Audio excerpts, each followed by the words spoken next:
Howdy, folks. I am Cozy Contra Costa Goldfields, clearly crowding cranky crocuses. I'm Amber. And here are more cranky crocuses for us to crowd. I'm crowding my past self, folks. Crowding my past self. Amber here, living in the shadows, not having to do these tongue twisters at all. Never. Yeah, I definitely didn't just do one. Let's get started. Alright, folks, and our first letter is titled, Am I a Jerk for Telling My Brother that he is going to pay to remove the tattoo that my son got, even though I said he couldn't get it? My son finished his first year of college last week, and he and his friends thought that it would be a good idea to memorialize the event by getting matching tattoos of Solitus 24.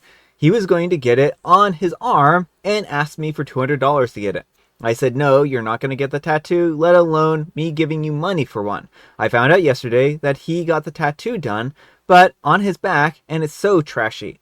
He said that my brother Tom zelled him $300 to get it done and supported it. I called my brother, and he said he did give my nephew the money for a tattoo. I told him that he has no business giving him money for body modification, and how dare he do it, after I said no. I told him that he's paying to get the tattoo removed, and if he doesn't, then he won't see my kid ever again.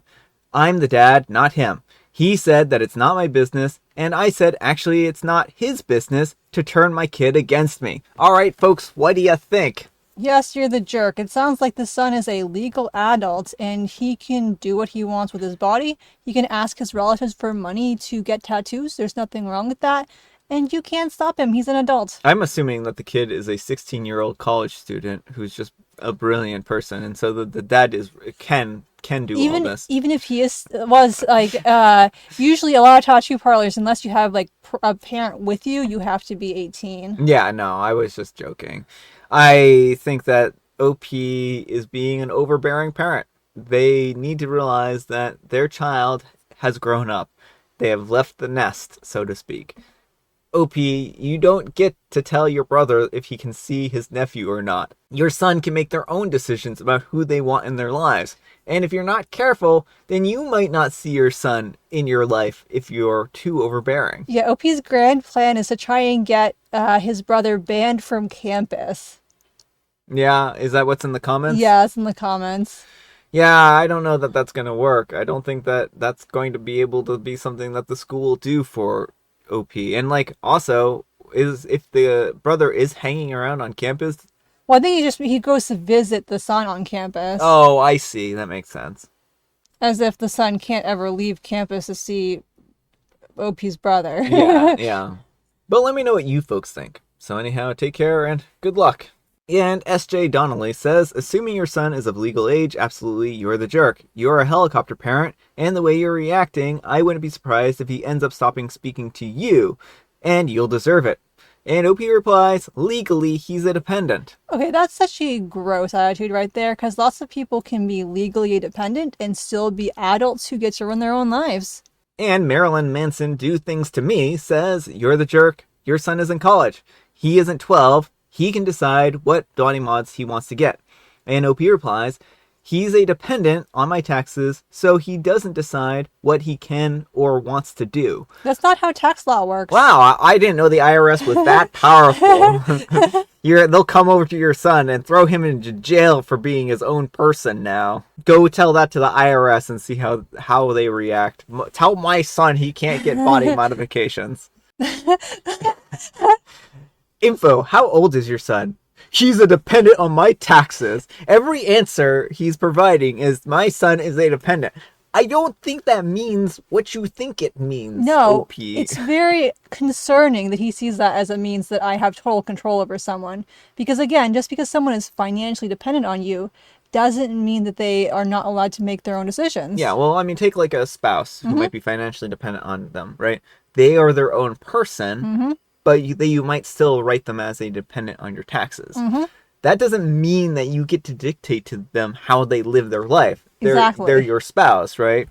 And if a child moves in, like for instance, if you have a child who moves in later in life and they are dependent on you, they don't have a job or anything like that, you can still claim them as a dependent, right?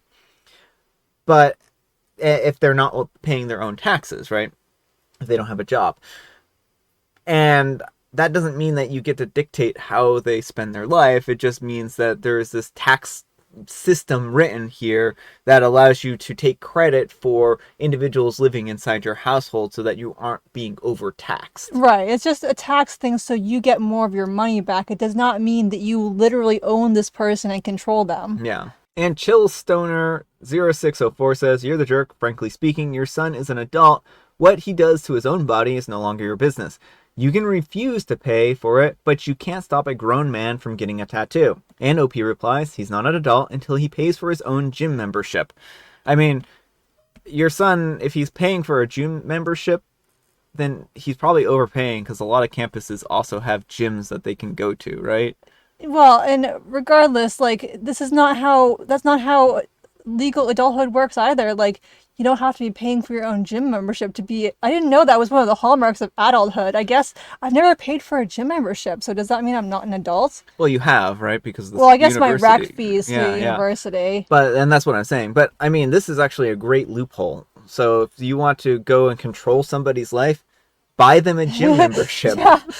Just go ahead, sign them up for the Gold's Gym, and now suddenly you can tell them how to live their life. Great loophole, OP. I'm glad you thought of this. I have some gym memberships that I would like to sign some people up for. All right, folks, and our next letter is titled, "My husband sent a scene from his bachelor party a day before the wedding." And this one is a little not safe for work, folks. "Our wedding was planned today. Today, I would have been getting married to the man that I love and had been in a relationship with for 7 years. Now I'm sitting here clearing wedding purchases and announcing cutoffs. Last evening, my husband and a group of friends had a bachelor party. I received a video call from him, finding myself staring at all of them having intimate time with busty-like ladies. My husband turned the camera towards himself and asked me to say hi to his partner. I didn't know what to do. For a moment, I was confused. I cut the call and then I called my sister. The wedding was immediately cut off. I received a couple of messages from his friends saying that they just wanted to have a little fun. My ex-fiance told me that he wanted to enjoy life a little bit before a lifelong commitment. I spent the last 7 years with this man only for this to happen. I imagined having kids with him, having pets with him, taking care of him, going to family trips, dropping off our kids to school so much, and I feel so lost now. 7 years down the drain, and I'll never see him after this. This sense of confusion is still clouding me, and it's hard to believe that I was cheated on. That video call is haunting me, and he showed me some inappropriate things on that video call. Through the call, I feel disgusted by the fact that we used to be intimate together. I had gone to return the wedding dress. I don't know what to do or how to feel. A part of me says that I should be grateful that I don't have kids with him."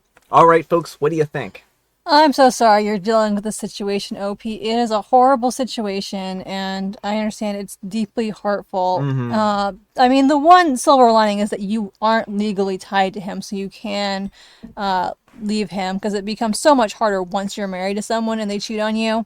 But that's a very small consolation. So, I mean, I hope you the best in your recovery from this situation. I hope you have a good support system to be there with you and help you through this time. Yeah, I mean, I wonder if he did this on purpose to break up with her, because there's no way he thought that this was an appropriate thing, right? Like, you don't cheat on your partner even at bachelorette parties, right?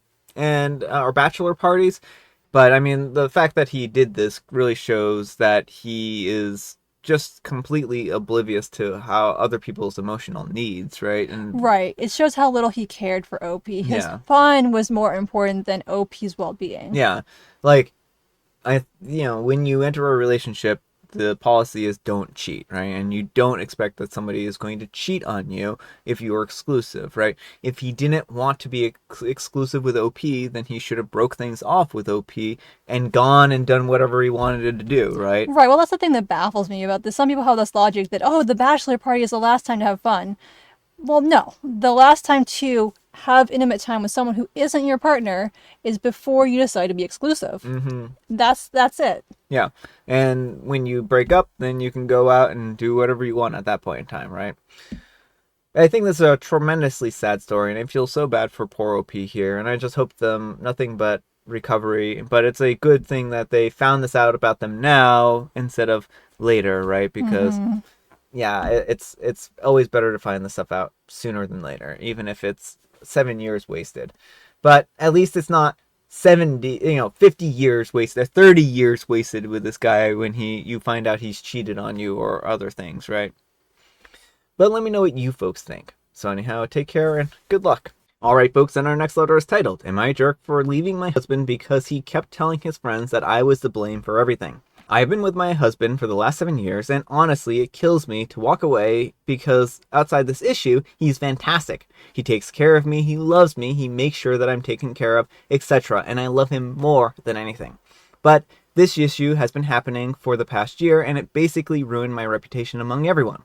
Last year, he started working for a small business and is one of 12 employees. Up until this point, he really didn't have many friends, so his social life was heavily stunted and he craved interaction. So, when he started working for this company, and was immediately included in everything, he soaked it in. He was being invited to dinner parties, boat trips, fires, etc. within the first week of working there.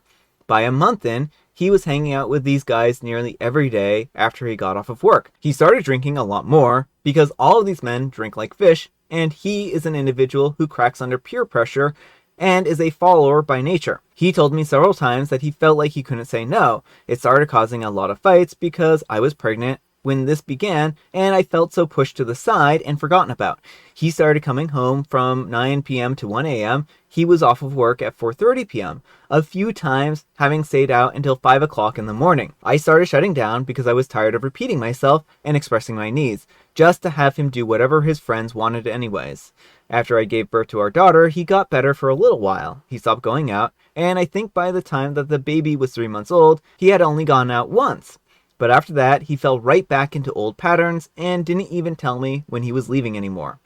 I would think that he would be home, but he left to go riding on four-wheelers with his buddies or out to a party down the street. So a month ago, I went psycho. I went over to the window, and just as he was taking off on his four-wheeler, and I watched him pull into our neighbor's yard, a big party spot. I walked down there with the baby, and I just went off on him in front of everyone there, and told him that I was leaving because he was inconsiderate and neglectful, and I was tired of repeating myself. Everyone just sat there staring at me, completely silent. I have never been so embarrassed in my life. I shouldn't have gone up there at all, but in that moment, I just didn't even think about it. Now I regret it, but anyways, he literally looks at me and doesn't say anything, comes home around 30 minutes later and goes to sleep on the floor. He stopped going out after that, but I started noticing that everyone was treating me like garbage. If I spoke to anyone, they would just look at me and walk away, or they would avoid me altogether. It became very awkward, and I stopped going outside at all and started isolating.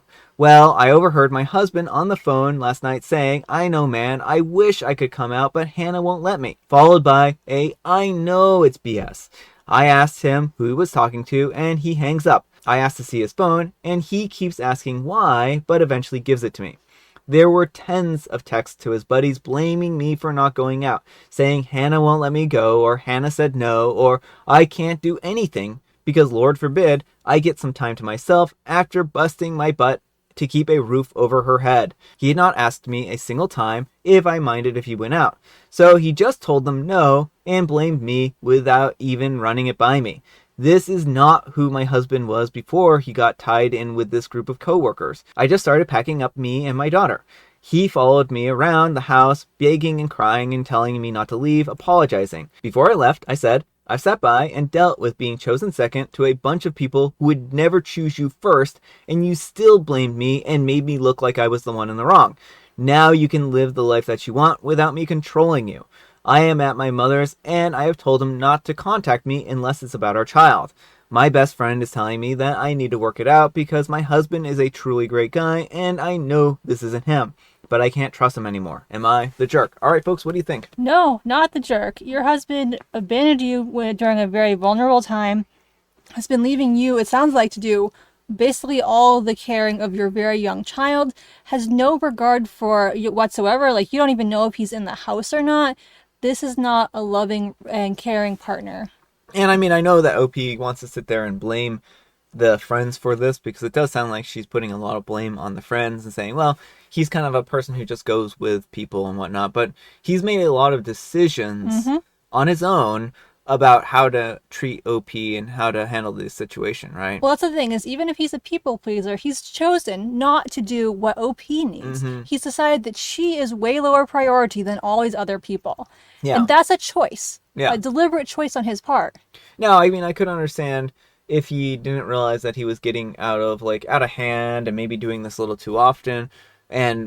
But OP, it sounds like, has confronted him and talked to him multiple times about this. And so at a certain point, he needs to understand that, well, maybe I need to put my wife a little bit before I put some of these other things. And, she didn't even tell him not to go to these engagements. She just said that she was tired of being put second, right? Yeah, and instead of telling his friends, actually, I need to prioritize my wife, he is like, oh, she's so terrible, horrible, won't let me do anything. He has no spine whatsoever. Yeah, so instead of just saying that, oh, I need to actually be an adult here and actually help my wife, like what Amber says, he just sits there and blames OP because it's convenient. It expedites the whole thing, and he doesn't have to go out with them or whatever, right? And doesn't have to look bad. He can just make everyone hate OP. And once again, he is not prioritizing her at all. Yeah. So I feel bad for OP here. But let me know what you folks think. So anyhow, take care and good luck. All right, folks, it is tea time. Grab your beverages of choice. I've got some tea right here, and Amber, she has a joke. What's 5Q plus 5Q? 5Q plus 5Q? It's 10Q. Thank you. You're welcome. Oh. Amber kind of botched that. I did. And I thought it was like some kind of trick question. I'm like, have I forgotten how to add variables together? I was like, this would look terrible on camera if I suddenly got this wrong. And I was like, there's a trick question here. So, yeah, that's clever. I like that Jovial Bob sign. A nice mathy joke that actually is a good joke. I like it. I might... No, I don't have a fever. I was just checking, folks. I was just checking if I was delirious. And I have Mega Mint. Alright, folks, that's all the time we have for today. Thank you so much for watching. Happy, wonderful Wednesday, folks. I hope your Wednesday is off to a wonderful start. Amber, we need some kind of moral advice and or guidance. And please have it on 3 easy tips to get someone to never talk to you again. 1, be overly controlling and just be like, well, you're my dependent, so. 2, cheat on them. 3, treat them like absolute garbage and ignore them and then blame them for everything that goes wrong. Yes, that will surely get someone to never talk to you again. So if you want to take those tips, feel free. Thanks so much for watching, and we'll see you all tomorrow. Bye. Do you have that pesky person in your life that you don't want them talking to you ever again? Well, feel free to use our tips to execute don't use that. those tips. They're not very nice. Howdy, folks. I'm Cozy Contra Costa. Howdy, folks. I'm Cozy Contra Costa. Goldfields. Contra Costa Goldfields. Howdy, folks. I'm Cozy Contra Costa. Howdy, folks. Howdy. I was just going to say it completely wrong. Oh, I probably should grab a tea, too. Let me go do that. Maybe by the time I get back, I'll straighten myself out. Howdy, folks. I'm Cozy Contra Costa Goldfields, clearly crowding cranky crocuses. Oh, you look like you're the cat. You just ate the canary. I just recorded your intro for you. 1 take. Did you? I did. You can use it as a blooper. No one will believe you. I heard you in here saying it like 300 times. Surely. Yeah. Howdy, folks. I'm Cozy Contra Costa. Howdy, folks. I'm Cozy Contra Costa Goldfields, clearly crowding cranky crocuses. Crocuses.